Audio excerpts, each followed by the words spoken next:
şöyle temiz taraftan Yeah. al. Allah Allah حتى دي. Brother, you have a sharp knife? Can you Just trim it, just adjust it a little bit for the Yeah. for the Yeah, we just wanted here actually. Yeah, just a little bit here.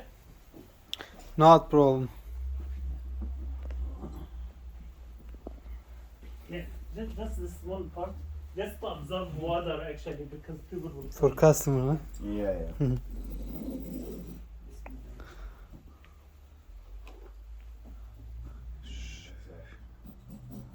Very nice, very sharp knife. Yeah, it's much easier than this scissor.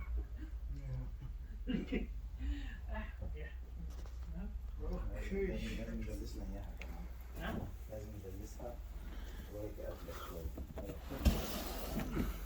Burası. Hı. ياخذ بعض Bir dakikalık oldu abi. اه